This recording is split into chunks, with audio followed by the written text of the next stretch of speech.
नमस्कार, आप देखें न्यूज वन इंडिया। आपके साथ मैं हूं सुरभि तिवारी। खबरों की शुरुआत करेंगे इस वक्त की बड़ी खबर के साथ। गोरखपुर में सुपर एक्शन मोड में दिखे सीएम योगी आदित्यनाथ। तो फरियादियों की गुहार पर सीएम योगी का सुपर फास्ट एक्शन देखने को मिला है। फरियादी ने भू माफिया के खिलाफ शिकायत की थी, तो शिकायत पर सीएम योगी ने तुरंत कार्रवाई के आदेश जारी कर दिए। सीएम के आदेश पाकर पुलिस प्रशासन ने तुरंत कार्रवाई की। 1 घंटे के भीतर ही खोया मंडी से अवैध कब्जे को हटाया गया है। तो सीएम के आदेश पाकर पुलिस प्रशासन ने तुरंत ही कार्रवाई की है। भू माफियाओं के खिलाफ लगातार योगी सरकार का एक्शन देखा जा रहा है। तो इससे पहले भी खबरें सामने आती रहती है जब अवैध अतिक्रमण को लेकर के प्रशासन का पीला पंजा चला है, और ऐसे में एक बार फिर से शिकायत मिलते ही तुरंत कार्रवाई करने के आदेश जारी कर दिए गए हैं। फरियादी ने भू माफिया के खिलाफ शिकायत दर्ज की थी। 1983 से रजिस्टर्ड बैनामा था। मैं 40 वर्षों से यहाँ पे रह रहा हूँ, और गलती से प्रभाकर द्विवेदी भू माफिया मेरी चौहद्दी दे करके लिखवा ली, और प्रशासन से मिल करके साँठ-गाँठ करके ले आकर के हमारा मकान ढहवा दिया। तो आज और माननीय सीएम जी का मैं शिकायत किया, उन्होंने मुझको फिर से कब्जा दिलाया और इस भूमाफिया से हमको मुक्ति दिलाई। तो इस कार्रवाई से खुश हैं आप? हाँ, बहुत खुश हूँ। मुख्यमंत्री जी को क्या कहना चाहेंगे? सदा आभारी रहूँगा मैं उनका। हमारा 1983 से रजिस्टर्ड बैनामा। इस पर अधिक जानकारी के लिए एसके वाजपेयी संवाददाता हमारे साथ फोन लाइन पर जुड़ चुके हैं। इसके आपसे जानकारी चाहेंगे कि एक्शन क्या कुछ सीएम योगी के तरफ से लिया गया है?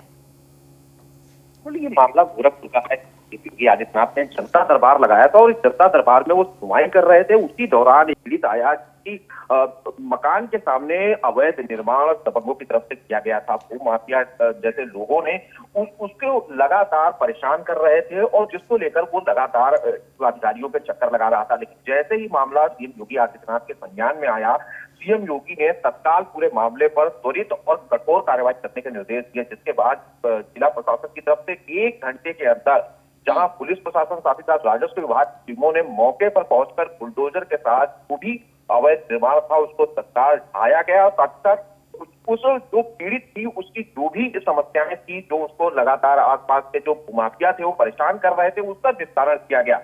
ये गोरखपुर के गोलघर इलाके का मामला है, जहां सीएम योगी आदित्यनाथ के बाद राजस्व और पुलिस विभाग उन्होंने त्वरित एक्शन लेते हुए ये कार्रवाई की है। तो कहीं न कहीं पीड़ित जब मुख्यमंत्री के संज्ञान में आया, कितनी तेजी के साथ कार्रवाई हुई, ये बताता है कि मुख्यमंत्री हर मामले को, चाहे वो छोटा हो बड़ा हो, किस तरीके से देखते हैं, और उनके संज्ञान लेने के बाद तेजी के साथ कार्रवाई किस तरीके से होती है, उसका उदाहरण गोरखपुर में आज देखने को मिला जी। और एसके, अभी आपने जैसे बताया कि यहाँ पर तुरंत ही कार्रवाई की गई है, तो इसके बाद क्या कुछ पुलिस प्रशासन की तरफ से कहा गया है? बिल्कुल निश्चित है, क्योंकि पुलिस प्रशासन ये कह रहा है कि वो लगातार पूरे मामले में जांच करा रहा था, कार्रवाई की बात कह रहा था, लेकिन कहीं न कहीं ये सारी चीजें, जो पीड़ित है वो लगातार चक्कर लगा रहा था, परेशान था, और ये लगातार अफसरों की लेट लगती से कहीं न कहीं उसका काम प्रभावित हो रहा था, और जो भू माफिया थे वो लगातार उसको दबाने की कोशिश कर रहे थे। लेकिन जब मामला सीएम के संज्ञान में आया, तो जिस तरीके की कार्रवाई पुलिस और राजस्व विभाग ने गोरखपुर में की है, वो जरूर बाकी अधिकारियों साथ ही साथ भू माफियाओं के लिए एक नजीर जरूर है कि अगर आप किसी के साथ में इस तरीके की घटना करेंगे तो आपके खिलाफ किस तरीके की कार्रवाई होगी। वो कार्रवाई मुख्यमंत्री के बुलडोजर ने बता दी है जी। इसके ये लंबे समय से अगर ये मामला चल रहा था, तो कितना समय बीत चुका होगा शिकायत किए हुए पीड़ित को, जिसके बाद से आज ये फैसला सुनाया गया? बिल्कुल, उसने जहां तहसील दिवस में पूरे मामले की शिकायत की थी, पुलिस अधिकारियों को पूरे मामले को बताया था, लेकिन कहीं न कहीं अफसरों की लेट गति की वजह से उसको त्वरित न्याय नहीं मिल पा रहा था। आज वो जब सीएम योगी के जनता दरबार में पहुंचा, उसके बाद 1 घंटे के अंदर उसको अपनी समस्या का समाधान मिल गया। तो कहीं न कहीं एक बड़ी अच्छी बात जरूर है, जहां एक पीड़ित पहुंचता है और 1 घंटे के अंदर सीएम योगी आदित्यनाथ की तरफ से उसको न्याय दिया जाता है। और क्या उन अधिकारियों पर भी कार्रवाई करने की बात की गई है जिन्होंने इस मामले में लापरवाही बरती? बिल्कुल निश्चित है कि सीएम योगी ने पूरे मामले का संज्ञान लिया था। उसी समय अफसरों को फटकार भी लगाई थी कि आखिर पीड़ित अब तक न्याय क्यों नहीं पा सका है, और लगातार वो अफसरों पे चक्कर लगा रहा है। आखिर उसको समय रहते क्यों सारी चीजों को उसकी सॉल्व नहीं किया गया, जिसके बाद हरकत में आया प्रशासन, और उसके बाद त्वरित रूप से यह कार्रवाई सीएम योगी के निर्देश के बाद की गई है। तो कहीं न कहीं अफसरों में जरूर हरकम था, क्योंकि पूरा मामला संज्ञान चुका था। तो कहीं न कहीं जहां इतना बड़ा प्रदेश है, बहुत सारी चीजें उत्तर प्रदेश में होती हैं, लेकिन मुख्यमंत्री के संज्ञान में जैसे ही पूरा मामला आया, त्वरित रूप से कार्रवाई ये बता रही है कि अफसरों को भी एक संदेश है कि अगर वो किसी भी चीज को दबाने की कोशिश करेंगे तो निश्चित है कि ऐसे अफसरों के खिलाफ भी कठोर कार्रवाई होगी, जिसका संदेश मुख्यमंत्री ने उसी समय अफसरों को दे दिया। चलिए ठीक है, बहुत शुक्रिया इसके आपका तमाम जानकारी हम तक पहुंचाने के लिए। आज गोरखपुर से लखनऊ पहुंचेंगे सीएम योगी आदित्यनाथ। गोमती नगर स्थित शहीद स्मारक जाएंगे सीएम योगी आदित्यनाथ। शाम 5:40 पर शहीद स्मारक पहुंचेंगे सीएम योगी। तो शाम 5:45 पर पीएसी बैंड प्रस्तुत करेगा राष्ट्रधुन। शाम 6 बजे दीप प्रज्वलित और दीपदान करेंगे सीएम योगी आदित्यनाथ। तो आज शाम शहीद स्मारक पर दिए जलाने की बात का जिक्र सीएम योगी आदित्यनाथ ने किया था लोगों से संवाद करते वक्त, और ऐसे में शाम 5:45 पर राष्ट्रधुन बजाई जाएगी और शाम 6 बजे दीप प्रज्वलित और दीपदान करेंगे सीएम योगी आदित्यनाथ, जिसके बाद से जो दीप जलाने की घोषणा और लोगों से अपील सीएम योगी आदित्यनाथ ने की थी उसकी शुरुआत हो जाएगी। तो चौरी चौरा कांड को लेकर और चौरी चौरा में जिन्होंने बलिदान दिया, जो शहीद हुए, उनको आज के दिन याद किया गया और ऐसे में शाम को सभी लोगों से यह अपील किया गया था सीएम योगी आदित्यनाथ की तरफ से कि जो लोग यहां पर उपस्थित हैं वो शहीद स्मारक पर पहुंच करके शाम 6 बजे के करीब दीप प्रज्वलित जरूर करें।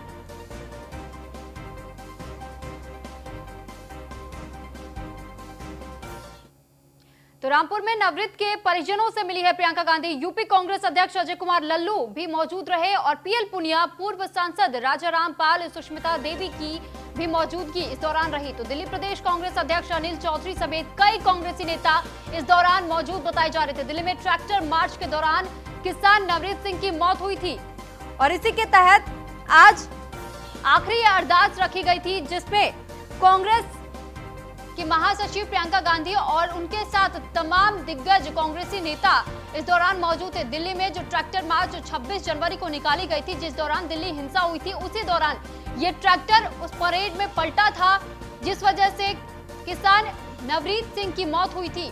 और आज आखिरी अरदास नवरीत सिंह के घर पर, जहां पर महासचिव प्रियंका गांधी तमाम कांग्रेसी नेताओं के साथ पहुंची और यहाँ पर और भी विपक्षी पार्टियां पहुंची हुई थी। तो रामपुर में नवरीत के परिजनों से मिलने के लिए प्रियंका गांधी पहुंची हुई थी। तो किसान नवरीत सिंह की आज आखिरी अरदास थी और श्रद्धांजलि देने के लिए खुद महासचिव प्रियंका गांधी यहां पहुंची हुई थी। कांग्रेस की महासचिव है प्रियंका गांधी, वो खुद यहां पर पहुंची हुई थी श्रद्धांजलि देने के लिए। तो दिल्ली प्रदेश कांग्रेस अध्यक्ष अजय कुमार लल्लू भी इस दौरान मौजूद थे। वहीं दिल्ली में ट्रैक्टर मार्च के दौरान नवरीत सिंह की मौत हुई थी। तो रामपुर नवरीत के परिजनों से मुलाकात भी प्रियंका गांधी ने की। तो यूपी कांग्रेस अध्यक्ष अजय कुमार लल्लू मौजूद थे, साथ ही पीएल पुनिया, पूर्व सांसद राजाराम पाल, सुष्मिता देव भी इस दौरान प्रियंका गांधी के साथ मौजूद बताए गए।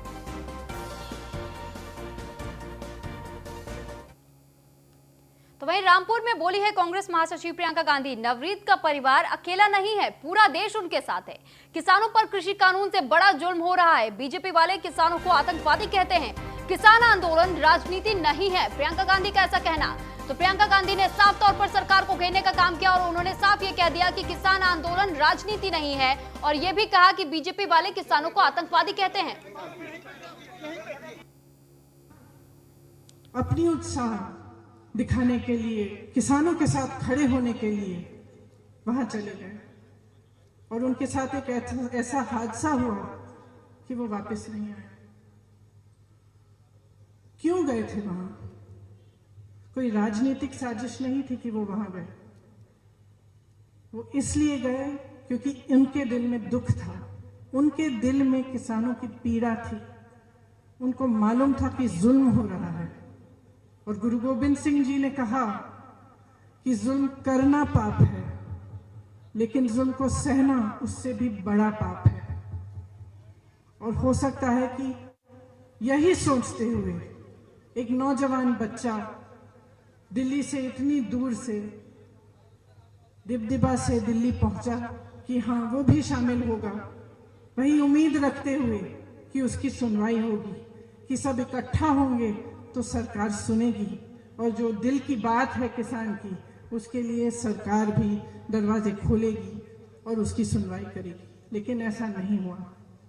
और मैं ये कह सकती हूँ कि आज अगर सबसे बड़ा जुल्म हो रहा है, हाँ, ये 3 कानून हैं जिनको सरकार वापस नहीं चाहती और उसको वापस लेना चाहिए। ये बहुत बड़ा जुल्म हो रहा है किसानों के साथ, लेकिन इससे बहुत बड़ा जुल्म ये कर रहे हैं जब ये शहीदों को आतंकवादी कहते हैं, जब ये इस किसान के आंदोलन को अपने लिए एक राजनीतिक मतलब साजिश की तरह के देखते हैं, अपनी उत्साह दिखाने के लिए। तो रामपुर में नवरीत के अंतिम अरदास में शामिल हुए जयंत चौधरी, और ऐसे में नवरीत के परिजनों से आरएलडी उपाध्यक्ष जयंत चौधरी ने मुलाकात की। दिल्ली में ट्रैक्टर रैली में हुए हादसे में किसान नवरीत की मौत हुई थी। तो 26 जनवरी के दिन जो ट्रैक्टर परेड निकाली गई थी, उस दौरान किसान नवरीत की मौत हुई थी और आज आखिरी अरदास उनके घर पर ही रखी गई थी। तो नवरीत के घर पर ही आखिरी अरदास बुलाई गई थी, जिसमें तमाम विपक्षी पार्टियों ने शिरकत की।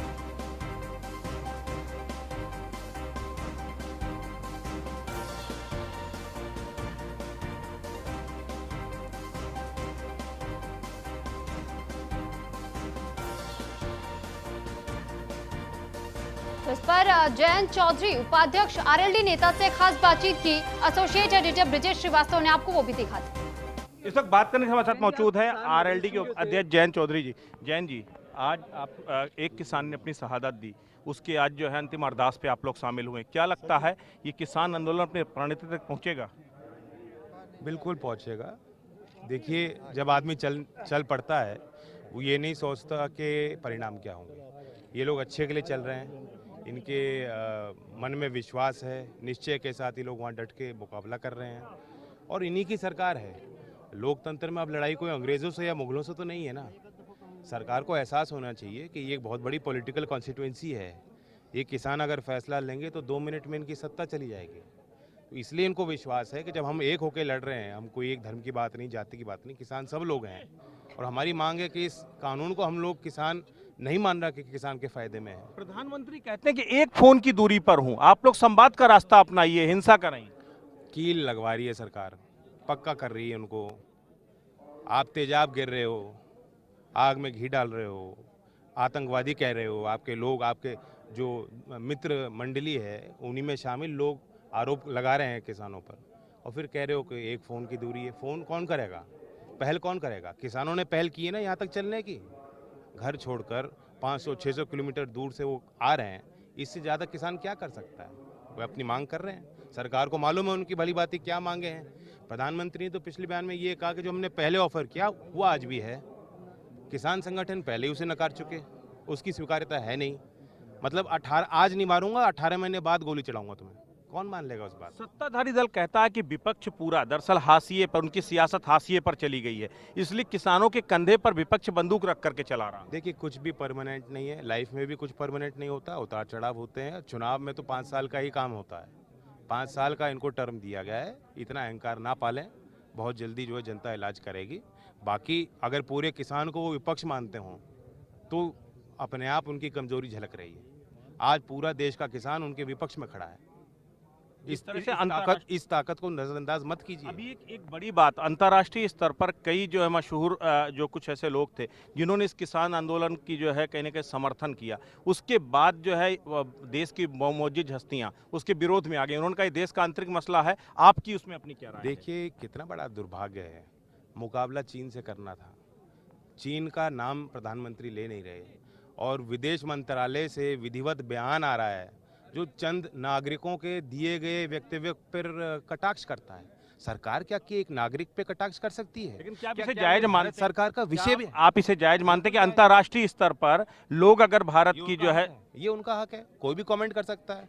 यहाँ बैठे लोग अगर अमेरिका के चुनाव पे कमेंट कर सकते हैं, वहाँ बैठकर आदमी भारत पे क्या होना चाहिए, नीतिगत क्या होना चाहिए, गरीब के साथ क्या होना चाहिए, उनके विचार वो रख रहे हैं। लेकिन ताज्जुब करने की बात ये है कि इतने असुरक्षित हम हो गए, इतने कमजोर हो गई भारत सरकार, और कितना नाम बदनाम कर रही है पूरे देश का कि भारत सरकार उलझ रही है एक पॉप स्टार से, एक ट्वीट से जो है धराशायी हो गए। पानी पिला दिया रिहाना ने मोदी जी को। क्या जरूरत थी जवाब देने की? कोई जरूरत नहीं थी। तो आपको लगता नहीं कि आप लोगों की तरफ से भी जवाब जाना चाहिए कि हमारी अपने प्रॉब्लम्स हैं, हमारी अपनी अंतर्कलह हम लोग निपटा लेंगे, हमारे अपने मुद्दे हैं, हम अपनी सरकार के साथ लड़ रहे हैं, किसी अंतर्राष्ट्रीय स्तर में किसी को बीच में दखलंदाजी करने की जरूरत नहीं है? नहीं, क्यों, हम दुनिया का एक हिस्सा हैं। विश्व गुरु बनना था ना भारत। ये तो कह रहे थे दुनिया में हम एक सितारा बन के उभरेंगे। मोदी जी बाहर जाते थे, ऐसे करके चलते थे, वो मीटिंग कराते थे, तालियां बजती थी, गले मिलते थे इन नेताओं को, तब तो ये कहते थे देखो भारत का नाम रोशन हो रहा है। आज क्या हो रहा है? आज हो रही बदनामी, और सिर्फ इसलिए हो रही है क्योंकि इनकी जिद है, इस जिद पे अड़े हुए हैं। मैं तो स्वागत करता हूं, कोई भी टिप्पणी करता है किसानों के पक्ष में, स्वागत है उनका। किसानों को आज ज़रूरत है, किसान कमज़ोर है, इनके आगे किसान किसी पैमाने में कमज़ोर नहीं, लेकिन इनके बहुमत के आगे, इनके अहंकार के आगे आवश्यकता है कि सब लोग सहयोग करें। आपको लगता है बिल वापस होगा, नतीजा आएगा? किसानों का 71 दिन से चल रहा आंदोलन रंग लाएगा? मुझे लगता है कि हम तो नहीं हटेंगे, फैसला उनको करना है। Thank you so much. तो बिल्कुल ये थे जयंत चौधरी, जिन्होंने साफ तौर पर कहा कि दुनिया में अगर किसान आंदोलन को लेकर के कुछ समर्थन जुट रहा है तो सरकार को इसमें दिक्कत क्या है, क्योंकि सरकार ने ही ये हालात पैदा किए हैं और हम पीछे नहीं हटेंगे, नतीजे तक हम किसानों के साथ खड़े रहेंगे। वीडियो जर्नलिस्ट उपेंद्र के साथ ब्रजेश श्रीवास्तव, न्यूज़ 1 इंडिया।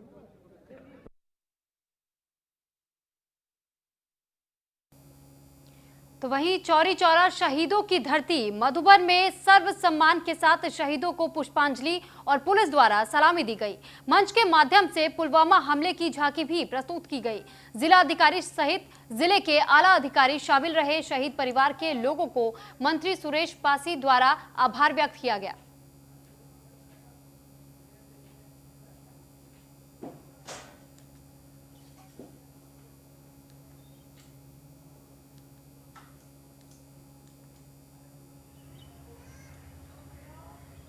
तो चौरी चौरा के उपलक्ष्य में आज सम्मान दिया गया है शहीदों को।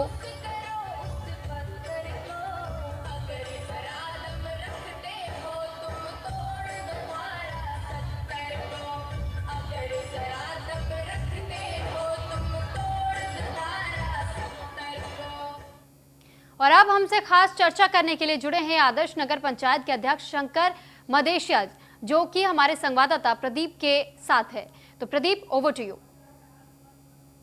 मऊ के मधुबन की शहीदी धरती पर आज श्रद्धा सुमन का भाव लोगों ने अर्पित किया। ऐसे में तमाम अधिकारी थे, जिला अधिकारी थे, मंत्री भी शामिल थे। हमारे यहाँ नगर पंचायत मधुबन के चेयरमैन शंकर मदेशिया, माधुरी मदेशिया के प्रतिनिधि शंकर मदेशिया भी शामिल थे। ये खुद यहीं के निवासी हैं। आखिरकार चौरी चौरा के विषय में इनसे जानते हैं। आइए बात करते हैं कि चौरी चौरा क्या है सर, इसको लेकर के आज पूरा मधुबन में देशभक्ति का भाव मिला। 4 फरवरी 1922 के दिन की है।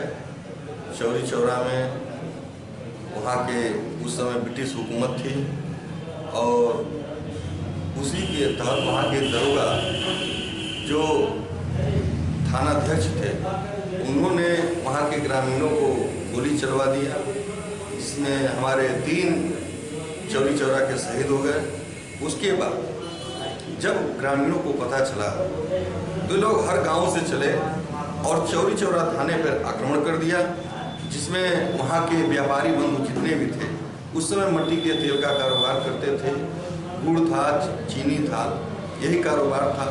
उस समय सभी ग्रामीण वासियों ने व्यापारियों से मांगा कि मिट्टी का तेल उस समय बहुत किल्लत से मिलती थी। उस समय मिट्टी का तेल उन्होंने योगदान स्वरूप में दिया था और ग्रामीणों ने ले जाके थाने को ही फूट डाला।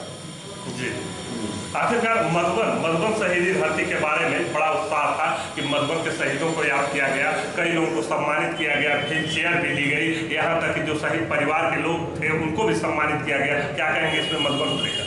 देखिए, चौरी चौरा को 100 वर्ष पूरे हो रहे हैं। उसी शहीदों को नमन करते हुए राज्य सरकार मोदी जी, श्री योगी जी के नेतृत्व में चल रही है और उन्होंने निर्णय लिया है कि पूरे 1 साल चौरी चौरा शताब्दी महोत्सव के रूप में मनाया जाएगा। इसीलिए उनके महोत्सव के रूप में जो मनाया जा रहा है उसी को लेके हर जगह पूरे प्रदेश में शहीदों का सम्मान, शहीद के परिवारों जो परिवारजन हैं उनका सम्मान करना है और यह 1 साल तक प्रोग्राम चलेगा। हर सरकारी आयोजनों में उसके लोगों का प्रयोग होगा। जो चौरी चौरा का लोगो सरकार ने बनाया है या बना हुआ है पहले, उसी के अंतर्गत यह कार्यक्रम मनाया जा रहा है। मधुबन के बारे में क्या कहेंगे सर? मधुबन, देखिए मधुबन शहीदी धरती कही जाती है। क्यों कही जाती है? वही चौरी चौरा के कांड को लेके यहाँ पे भी आग सुलगी और ब्रिटिश हुकूमतों के विरोध में यहाँ मधुबन थाने को फूंक दिया गया, जिसमें 11-12 लोग, कई असंख्य लोग मरे थे, लेकिन 12 लोगों का नाम उस समय 1942 में जब हुआ तो उन लोगों का नाम अंकित करके शहीद स्तंभ सरकार ने बनवा दिया। उसी शहीद स्तंभ को हमारे नगर पंचायत मधुबन द्वारा प्रथम कार्य योजना में रखा गया, जिसमें शहीदों के सम्मान में उसका शहीद स्मारक बढ़िया से सुसज्जित सुंदरीकरण करा के बनवाया गया और उस पर हम लोगों ने आज पुष्प चढ़ा के पुष्पांजलि किया है। शहीदों के बारे में जो बता रहे थे शंकर मद्देशिया जी, वास्तव में मधुबन एक क्रांतिकारी धरती है। न्यूज़ वन इंडिया के लिए मऊ से प्रदीप पांडे, मऊ के। चलिए ठीक, बहुत शुक्रिया प्रदीप आपका। और इस बीच एक बड़ी खबर सामने आ रही है। इलाहाबाद हाई कोर्ट का बड़ा फैसला सामने आया है। तो इलाहाबाद कोर्ट का ये बड़ा फैसला आपको बताए कि इलाहाबाद हाई कोर्ट ने ये बड़ा फैसला